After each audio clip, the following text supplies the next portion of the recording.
When good job comes with a termination letter. October 15th, journal entry.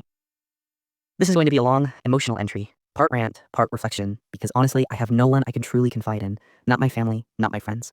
So here it goes. October 15th, a Wednesday. Started like any other day. I woke up, followed my usual routine, worked hard at my job, and even pushed myself to learn new skills that my boss had recommended to help me transition into a new role. After finishing chores, I sat down to study for a certification, one I hoped would help me feel a little more secure in an unstable world. After 2 hours of studying, I started to feel drowsy and decided to take a short nap.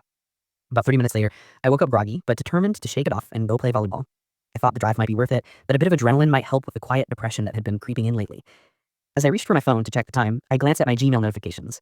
There it was, an email from my implementation partner, the one I'd been waiting on for weeks for good news about a new project. The subject line read, "Your contract has come to an end with the company. Good work." I don't think I'll ever forget that moment. The word shock suddenly had a physical meaning, a sharp prick between my eyes, my nose stinging, my heart racing. I immediately texted my boss, asking what happened. He replied that he was mid-air and would call me in 30 minutes. 25 long, anxious minutes later, I emailed the sender, "What is the reason for termination? Can this be reconsidered?" My boss finally called. His tone was calm but distant. He told me my contract had technically ended 4 months ago. However, he'd managed to extend it until UAT was completed, convincing management that I could still add value while learning functional consulting. I asked if I was the only one being let go. He said no, but I was the first. I kept the news to myself. 2 weeks later, on October 31st, I officially offboarded. I felt hollow. I tried to remind myself that consulting requires a thick skin, that layoffs happen. But this time it hit differently. I had joined this company because I believed it could finally give me stability.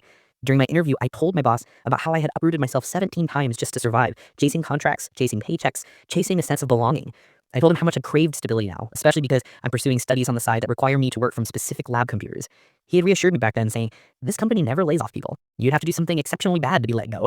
That gave me confidence, a rare feeling in this industry. And yet less than a year later, I got that email. "Your contract has ended." I wrote to my client manager listing everything I had accomplished, everything I was learning to increase my value. Her reply broke my heart. "You've been an amazing addition. Unfortunately, we have too many consultants and not enough budget for next year. I wish you the best. You were one of the really good hires this year." They barely paid me compared to what I earned before. The only reason I joined was for stability, and they took that away for no real reason other than too many consultants. It stung even more knowing that this decision came from someone who's been comfortably employed for over 20 years, someone who's never had to experience the fear of instability or what it means